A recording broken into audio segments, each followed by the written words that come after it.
naye osokudde ebbali n'ogana naye owa muntu ono alwanye n'obulamu in one way or another, you understand? N'amala era n'afunayo akayimba akamutambuza n'avayo eri ewabi n'asemberako eno kumpi era nemulaba naye azoganya abantu ku intaneti oyo awo tugambe nti sympathy lwamuliza. The song Gokutekoba back then, it is one of the songs we used to consider as bubblegum music. Yeah, such songs are the songs. Why is it on the list? And yet back then we knew Bebe for getting quality music. You only put quality music on the list. But now we are seeing a song that people will take as bubblegum music onto your list. The list does not specifically recognize sense music only. It does recognize songs that are accepted by people. That means we can have bubblegum music as long as people accept. You see, music is meant to, it's food for soul. So if it does entertain people and people like it, that's the purpose why a song was done. So, and most especially, kwesanga enyimba ezogera sense ennyo abantu tebazagala. Naso zibabuulirira nnyo abantu tebagala babuulirira too much sometimes. Tuba n'ebizibu biki. So you can give a good example of my album. The songs are so good, they speak too much sense and everything, but people will listen to it when they are in a certain mood. They will have a koi, bagenze kumpia one bagalabino, balancing the life. So you can't beat the list. Tesuna ko jawo fact. I try so much not to be biased. If people have accepted, God is the case. So Uncle Chumi Holmes naye advice yange eri nti ebigambo ebichafu bikendereko, because if she had followed wazaako nazaako yazaako alina olwimalo yazaako lwaki omwoyo olulimba lwaki omwoyo gwakolaki gwakwabula bubbu teguninya gwaguninya. Amanye lisiti yo ebeerako nyimba kwebekuluza amanye olwotalonaba kutuuka mumatuka Bebe. Yes, okay. Next on the list this year again is Shiba Karungi. Shiba comes on naye katono but Shiba, yes, but because there's nothing as difficult, let me say this. Shiba Karungi, welcome back from your maternity leave. Credit to the effort made during your comeback. Somebody may not be a massive song, but the effort you put in brought you back into the spotlight and was recognized by many people in the country. We have to give credit of miezi mwenda simi awumudde ate n'akomawo n'asanga nga space we kitegeeza abalala bakyajja kitya. I don't know. We had other artists that were trying to do they should be here on the list. I think sometimes there is that spot that is left for someone that has had they shouldn't music. You see, that's what we talk about. There shouldn't be space left. An artist should fill the whole space. That's why Mamusigala Mulabaka Milliona put it. So we don't want to leave any space. Give a good example. Anyway, we'll just discuss these names because those are the reasons why I have a bigger info after the artists. Yes. So we'll come back to Shiba. Keep going. I think your space is still there. Wavao. So Shiba Charlie Queen. We have Vao. Ebula chajina yadisangawo space ye we yali twali agikwatako enguudo kirabikanga olina bw'ogambe nti kabadde kabula kata. Anti, because when you think about things, Sentina ino limbo lunene oluli awo, but even the two good songs are enough. based on the fact that you have maternity leave, ladies know how difficult it is to bounce back. It's not a simple thing. Men don't know, but you know it's hard. So another person on the list now. This lady, I don't know this artist, but I keep hearing the name. Tracy Melon. Tracy Melon. Yes. Tracy Melon is a trending name without a clear outstanding hit song. For me, my people were arguing with me, telling me Tracy Melon. When you say outstanding hit song, clarify that. Specifically, I can't point a finger to any song from Tracy Melon. But you know the artist. I don't know the artist, but I know the name. Bebe cool. Yes. You live in Uganda, babera mu Uganda. They have big songs. But tobamanyi. Taina luimba lunene. Nalibadde ndumanyi nga ne video njimanyi nga ne chorus njiyimba. Naye erinnya libadde buli wamu as a new artist. Tukole just sample mu bannamawulire. Kayimba kyaka Tracy. Bakayita batya? Ogenda kukiraba. Bagenda katya? Ogenda kukiraba.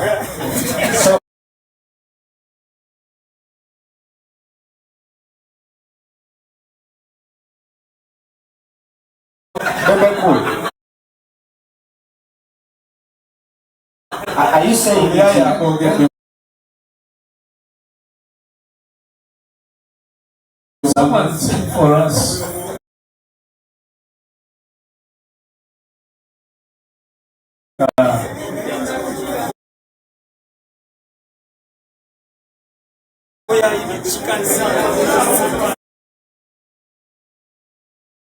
You know the song? Yeah, she knows. You sing. lyrics is like a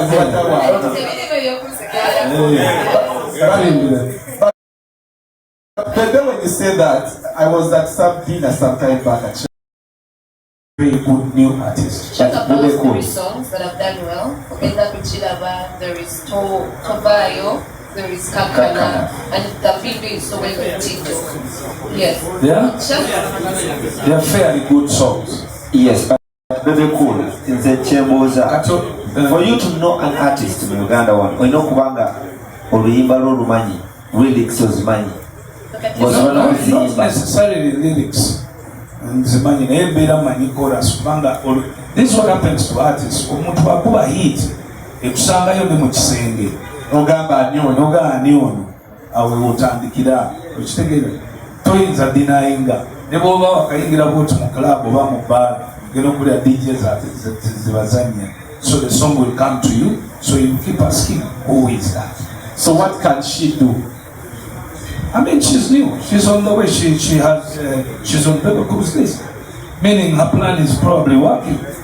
Yeah, not just for get up bogus. But you know, Needs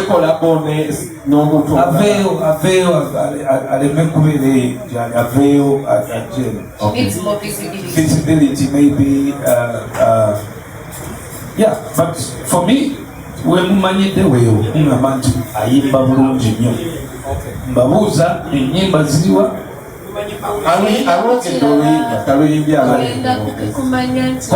Homes Tracy Melon, it's not easy. Okujja n'ojja n'ogwa ku Bebe Cool list nga toyina.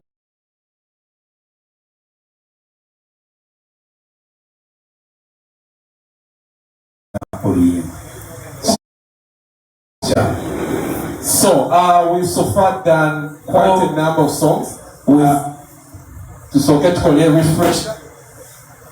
I hope it will work. Okay. Yes, we're going to just do a recap of the songs that we have so far analyzed. We started with the Bebe Cool album, Break the Chains.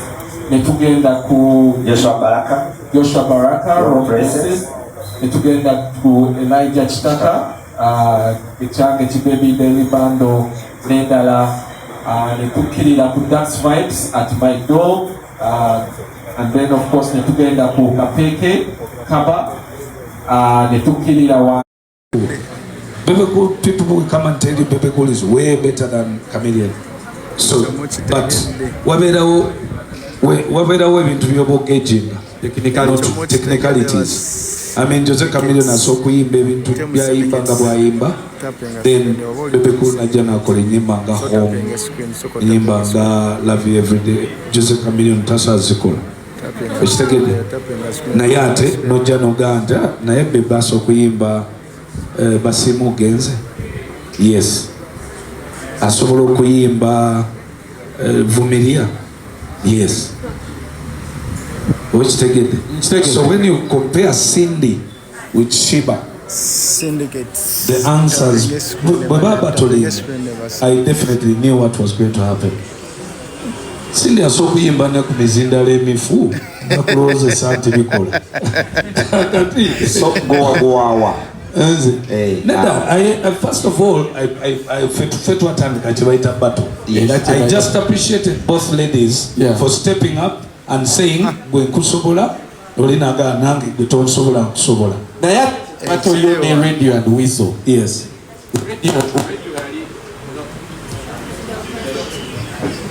Radio yali vocalist wakabi naye no bateeka ku side eri naawe nodde eno side ate n'ogamba era neyo wagiwangula n'agamba oba n'awa ate bato bagiwangulira wali mu maaso wennyini. Bato tebagiwangula mu bigambo, ku stage kwe bagiwangulira. Era nzijukira I think bato eyo namala bamaliriza music waabwe in 1.5 hours or 2 kati ng'ate nze nali ntandika butandisi. So bw'ogamba nti ogenda okubatolinga Bebe Cool, take ebintu together obingi mu layini. Bebe, so Cindy kyalina. Nange nayagadde omubuuza akantu ako weewalidde agokaleeta. Bato yo ne Good Life wagezaako okubuuza ku bantu abalala? Setaga kubuuza. Oba gwe wakola decision eyo n'ogamba nti mwemba wangu kiwedde? Batebeera bweti. One, live wali audience yokka ebeekulaga nti gundi bamukubye gundi awedde kubanga kiggwera awo. That's number one. Audience awo ega. Number 2, last man standing. Bato kyetegeeza. That's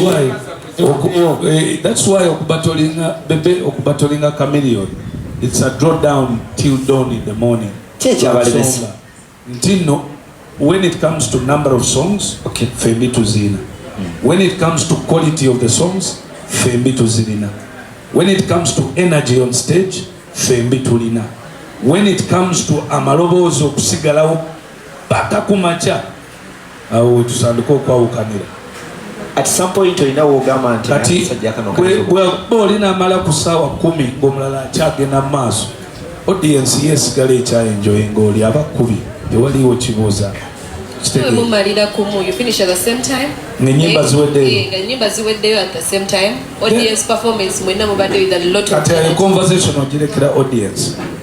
Kati tuyinza okugamba nti oli yasinza. Kati bato yange ne Bobby yatuuka time ng'ennyimba babuzayo nnya ng'ate nze muzanyima nga 22.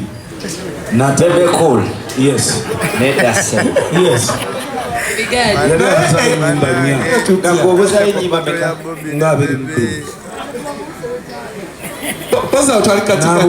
Nabuukira akatimba because bato yaffe kwaliko akatimba kaseparatinga natandika okukola distraction.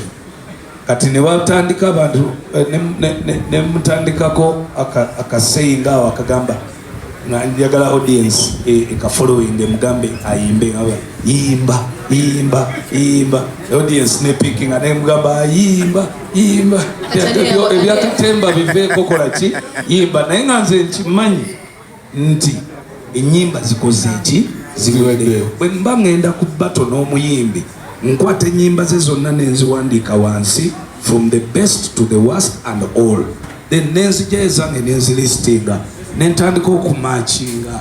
Those are things people don't do. So are you saying bato ebeera bu bato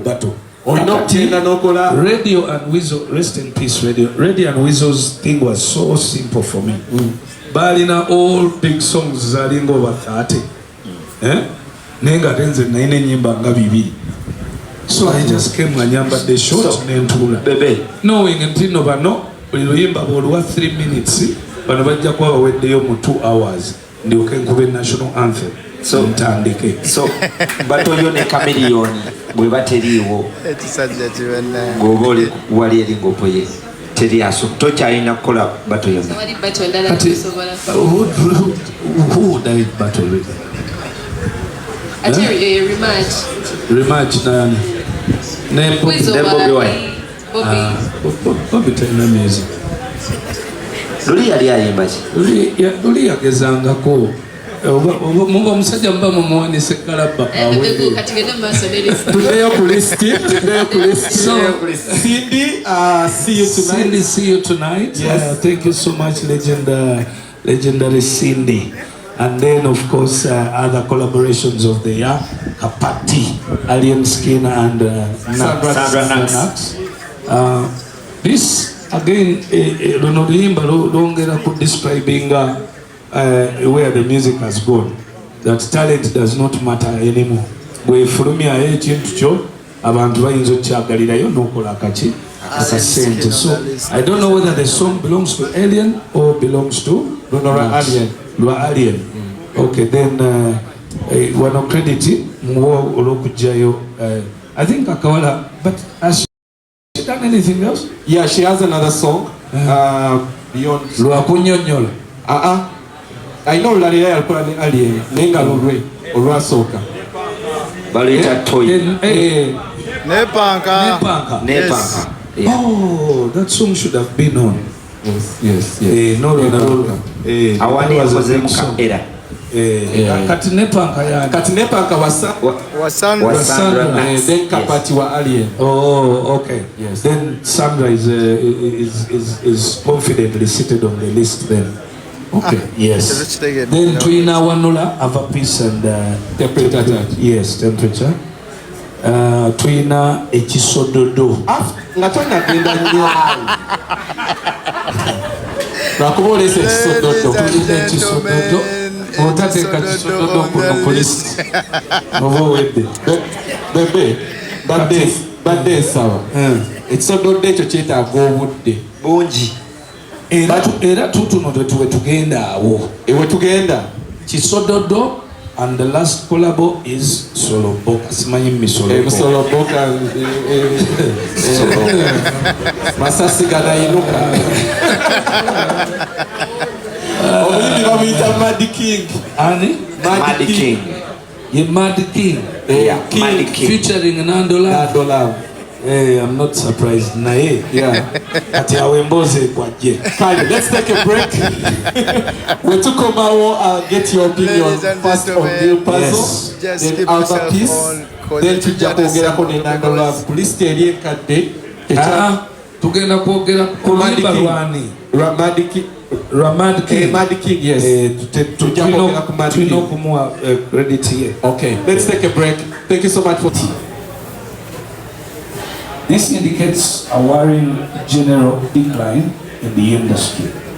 Yet with quality studios like Gagama Records gifted to us by the President of the Republic of Uganda, things should be improving. Of course, and many more, high-tech studios in the country and technology. This decline is mainly caused by a number of factors, to mention but a few. Laziness in artists, that's number one. Number two, low and sometimes false confidence. That's number two. Low and sometimes false confidence in artists. Number three, lame excuses by artists. Number four, drug abuse. Ebintu binna ebiretedde music okukka wansi. Ekisooka, abayimbi banafu nnyo. Ekyokubiri, abayimbi beewa false confidence. Olowooza nti oli wakabi nga toli wakabi, kati buli wolowooza nti oli wakabi nga toli wakabi, osigala awo. Ekifo ky'okubeera ng'okkiriza nti naye mmanyi nkyalina okukola ennyo. Awo n'osigala ng'okola. Kiringa omuntu najja naye convince nti alina ennyumba Monage bwe convince nti beera omuntu bwe biseera beroga nene nyumba. So you're better off saying Sirinajo, and it will force you okugenda okuzikati, and you so false confidence in your opinion. Then abayibi balina excuses ez'ekisiru ze bawa. Simanyi copyright, simanyi bidda. Damn! Ate kati ffe we twayimbira. Anyway, kasooke nsome then to discuss it. Okay?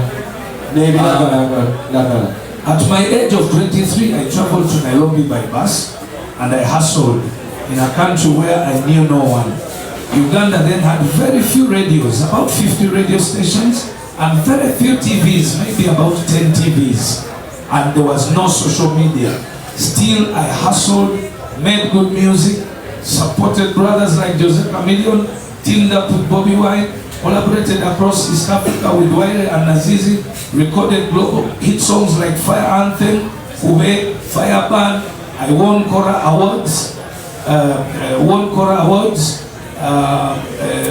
nominated for mobile nominations in the UK, and I performed on a global stage, the biggest ever stage to be in music, Yali, and it's still the biggest.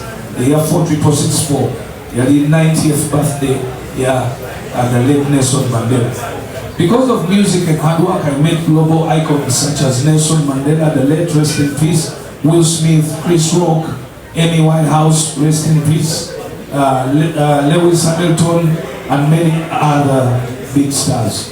Today, many Ugandan artists focus only on a local scene, which isn't bad, but it's too small given the advantages that are there today. More radio stations, big social media and many platforms, social media-wise, better technology, government support, and many other ideas. That is why I often refer to Joshua Baraka, who is fully trying to exploit those opportunities. I therefore congratulate all artists who made it on the Bebe list in 2025, but as Ugandan artists, we must identify, interrogate, identify our weaknesses and act accordingly. With memory, or with the moral authority given to me by my longevity status, I mean no disrespect to anybody, only I call to all stakeholders to raise the bar higher. Happy New Year 2026. Right. That is the address officially, and now tusigaze dakika si nyingi nnyo, it will dive us straight into the discussion.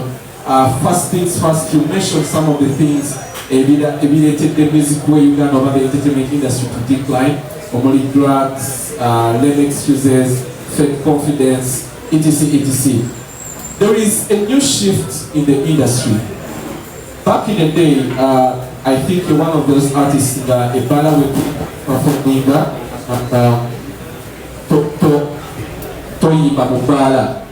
and yet right now the new shift has been, the bars have been responsible for bringing in international artists. We are slowly by slowly not seeing outdoor events, big outdoor events, as a platform for artists to showcase. There is a decline on that side. Simani Evakuchi, I don't know if it's a new shift that you've observed, but basically what does this mean to the entire creative and entertainment industry if there is a shrinking space for platforms to showcase young talent? Thank you very much, Ochibuliza. You're asking the right question at the right time. Now, because of the quality of music and quality of artists dropping, it is difficult for big investors to continue investing big. So now, people who used to invest in, to do a big concert in Lugogo, you're bringing about half a billion, 500 million shillings, okay? Then you organize a show and then you're very sure that people will come to watch.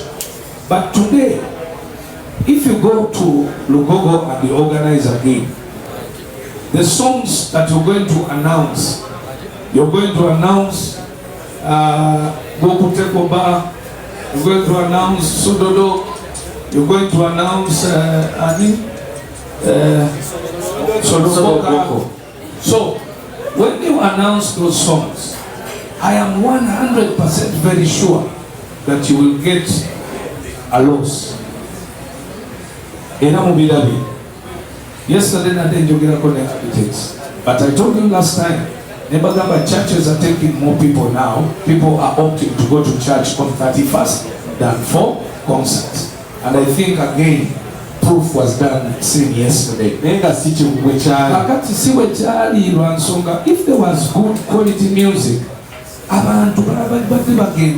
because tables was booking, so it's difficult to. It should not be difficult for us to say the truth. Quality of music is say. Mwenamo the abachiwakanya abagala okibisika model okulist emyezi twakola. Compare the songs every year. Compare is listing to mwaka guno 2019 season, 2020 season, 2021 to up to now. You will definitely agree with me that the quality has gone berserk. So that has affected the events. It will affect, because now you find that events are happening in the bars instead of outdoor auditoriums or stadiums. So, which means that music is meant for bars. So what is going to happen? Also, the artist who was being paid 3 million is now going to be paid 1 million. Then, Ojako Sanganga, Ejo favoring DJs. Yesterday next year. Now the DJs are going to go to 5 million, while artists are going to go to 2 million and 1 million. That's where it's heading. But it's all because of the quality of music. I think we call a quality of music a now we can hear you feeling and okay? I will still refer you to Bebe, to Chameleon, to Joshua Baraka, to Elijah Chitaka. You get it, to Mr. Semakula. You get it? There's a way you feel as an artist that are a bar. No. Even the promoters will never take you to a bar. You get it? So, I think that's where the issue is. Bebe, politics are affecting the industry. Politics will always affect anything, but it depends. Of course, I have been affecting it positively, not negatively. On individual artists in Joba, Abantu, that's expected and understandable. But not politics that's affecting the type of songs that we do.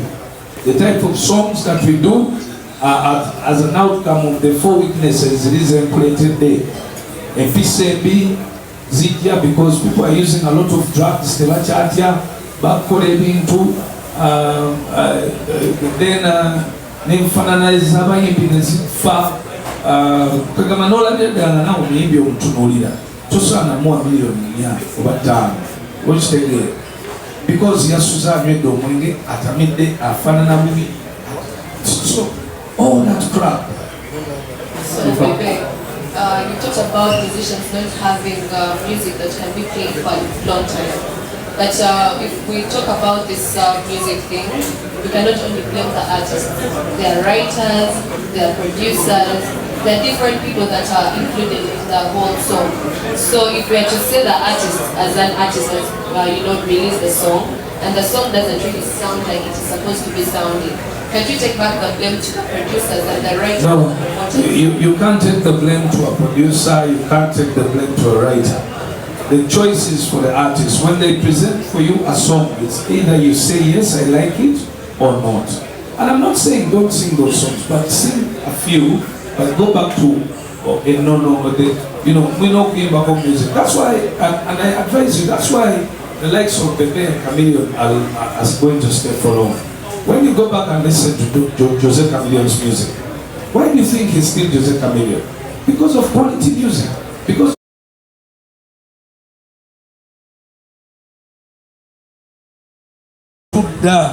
That is effort. Naye omuyimbi wano akeera nagenda emakindi mu ka studio nakola oluyimba nagenda mu ndomo nawaayo nalinda. How? Joshua Siba gayiya busente bwe nalinnya nagenda ku nnyonyi ogenda okumulaba nga alina producer gwasanze banyigananga navaayo nagenda e Germany nakola kino oba okitegeera. Success tesobola kusanga mbu wakubye kayimba mu studio nebiggwa. No, success comes with a lot of things. Banaye competing, we outcompeted ourselves, and even up to now we are tuchakwata kagwa race ekyagenda maaso. So me when I look at the artists era mbasanga and I wonder nengamba kakati ono mugambe ki, but I keep giving advice and saying there is no success in, there is no comfort mu mirimu gye tukola. Oba oli wa banka oba oli musomesa banaye osigala okyagatta oyiiya okyasindika okitegeera. That's why songs weta omuyimbi ojja kwesanga omuyimbi akoze eki ng'agudde. We have just I think 3 or 4 minutes to wrap up.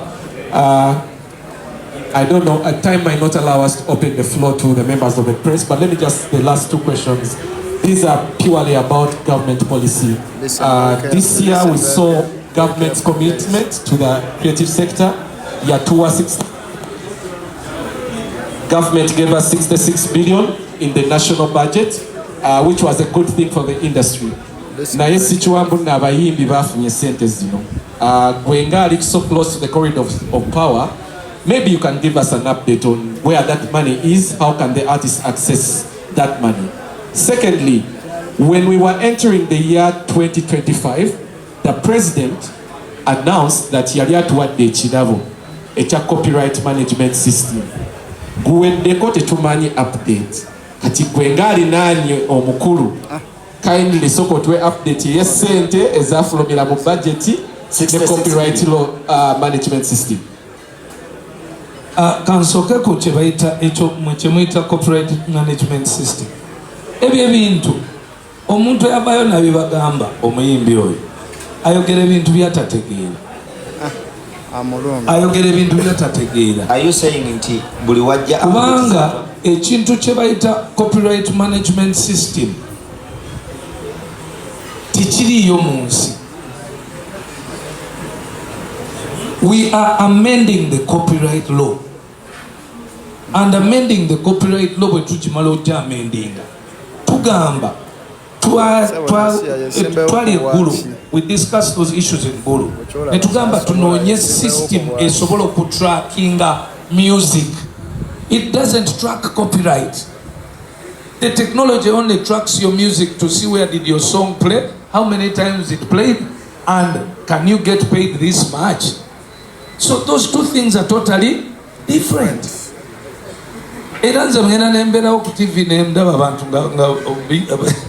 But anyway, now again, that technology requires a lot of things.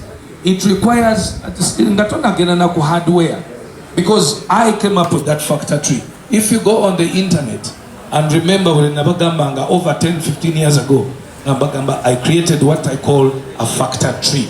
Factor tree ye yamba government okusolvinga in connections. Kuba mandates is a music, is a entertainment, it is a 9 domains. Remember I'm a member in the UNCC. Entertainment industry of 9 domains. Domains ezo mwenda zigwa in different ministries. Okay?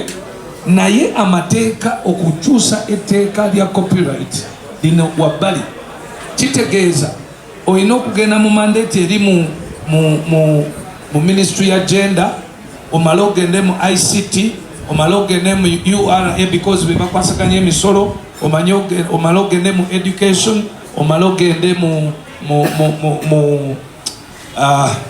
gundi kyendala. So okusobola okukwasaganya all those entities ne ziba nga totataganyiza government bwekola, because bw'oba okyusa etteeka limu mu music li affecting and collecting ye sente mu URA. Kati wa URA ye dijja kugamba kinonze temunsunguwaze collectinga ki musolo sokondage bwe mbanga omusolo guno bwe munchumbua guno nesigufuna ngenda kufunirawa soba olina okuddayo n'olaga wa URA wagenda okufunira nojja ku kyempisa culture okay nojja mu ministry ne bateekawo amateeka kati iyo ogundi yaleeta Computer Misuse Act okay enyimba ezivuma ebyo byonna bijjaamu so okwamendinga copyright nga yo it is its own side then okola system eri technology oyo nakyo kirala so technology oyo government muzeyi gwe project yagikwasa omukyala ku Okelo House bamwita Shiba era most of the time ali mukola ne Joel. I personally nali ninda akalulu kagwe ndyoke nkwate nende mu office yabwe babakkiriza tekewo kamera mbawe factor tree yange nga bwe nali ngiyiza because government okuteeka ekintu mu nkola just gwe kyeweetaaga kugiraga waweefunira is abantu baayo banaafunirawa then n'emisolo gyenaafuna so nze mu kusolvinga ekyange natunulira nnyo okulaba nti ne malandaga government nti mufiirwa over 200 billion every year they will jump in. So Bebe, you talked about the technology being too much, but the whole time we've been talking about the list, we've not talked about musicians learning how to use the digital platform. Until that is what I call laziness, because I gave an example. The government during our times, we didn't have those social media platforms. Analog. Nobanga okutwala oluyimba eggulu olutwalayo olinya tax n'otwala physically analog audio. But today there's platforms where you can use to distribute music, but artists are very lazy. Actually, that's why you find managers very, very tough on artists, because you find an artist cannot even go down on their phone and write down radios in search radios in Kenya, get into their DMs and send their music. They can't. No sanga omuntu abeera awo. Joshua Baraka Josie last year he organized a gig. Yeye nangamba I'm going to organize a gig. Nemugamba okay, cool. But I'm going to put it in this place. Ya take up Golo. Nandaga app.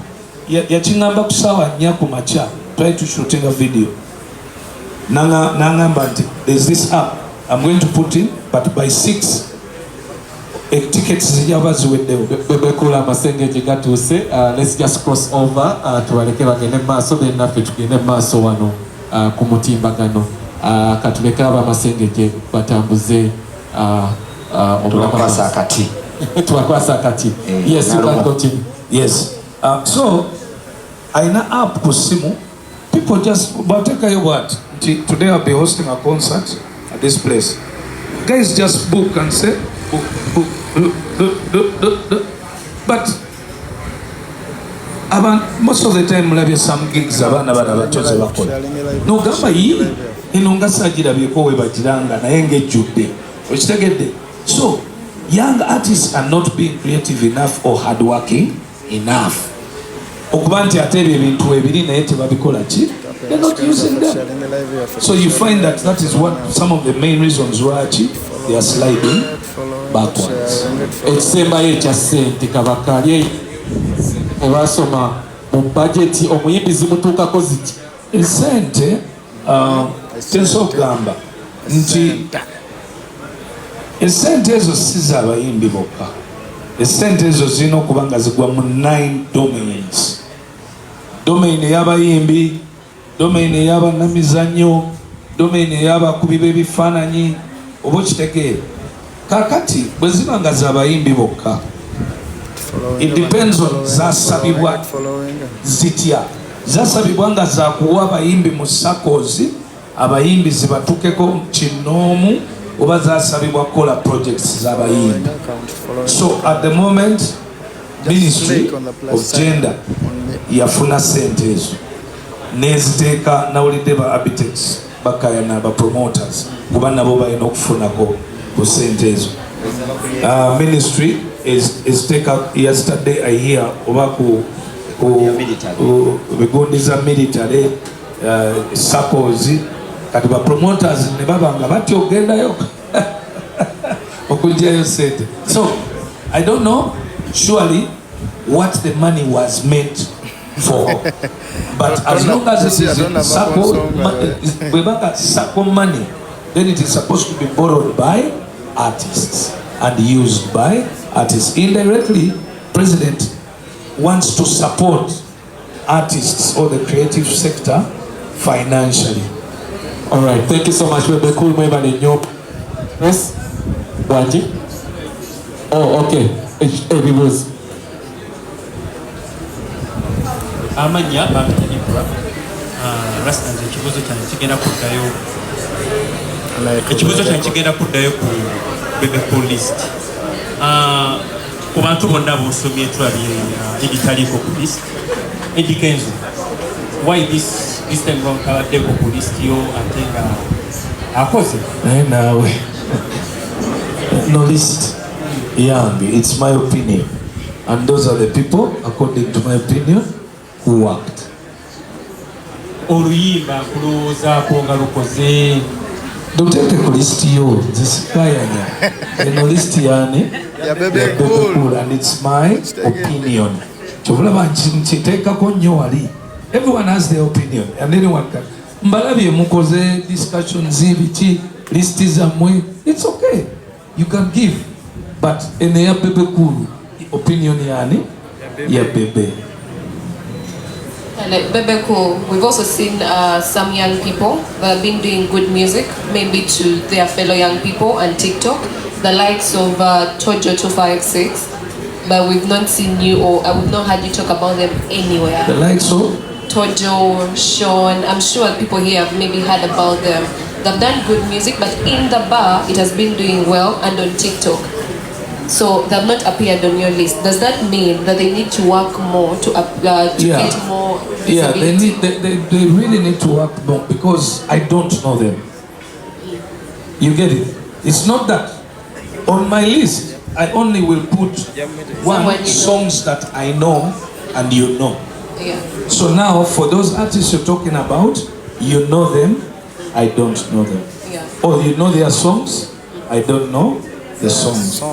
And then also, if you look in my list, Guys, I think if you go around on, other lists done by radios, TVs, you'll find that 90% of my choices are also everywhere else. Okay. Good evening to everyone. Amanya bampita Abe, Estebyo kya mu Uganda. Ekibuzo kyange eri Bebe Cool. Well, tulaba list eno ebaddewo for quite some time. Noe omuyimbi asobola okwebuuza ye nga Elijah Kitaka Gosini bwe ogwa ne number 1 afunye atya mu list yo. List eno okugifunamu because of the moral authority that I have as a legend, the longevity, the trust jenina mbantu. Bwe nvayo ne ngamba nti Elijah Kitaka is good, the public will agree and it will receive Elijah Kitaka well.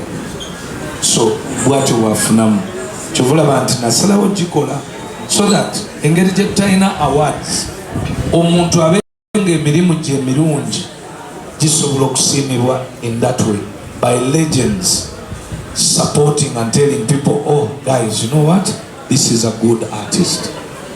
That is how best I contribute to the music industry. Then my last question is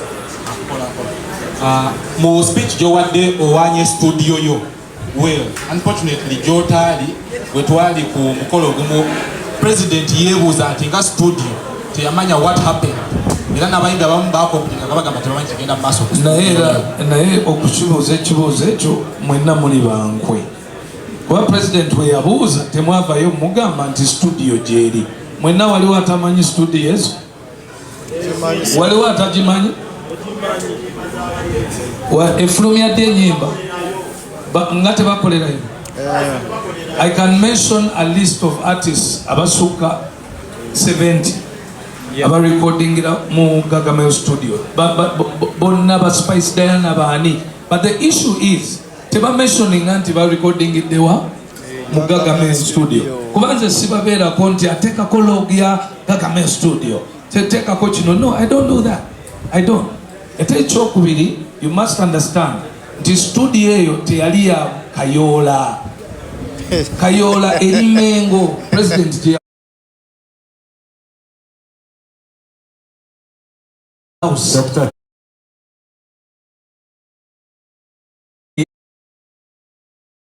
No, yali yaba high-end Ugandan artists abanoonya technology oyo wa waggulu. Atera, they have used it. Chameleon has been there. People do record from there. Watch the game. Naye? Okay, just assemble that. Then tomorrow. We can have like three. Three, eh? Yes. Okay, fine. I'm gonna pass the mic. Yes, thank you so much for this time. My name is Bom Digidi, representing BTM and I'm a journalist. Now, I understand you have been doing this list for quite a long time. And now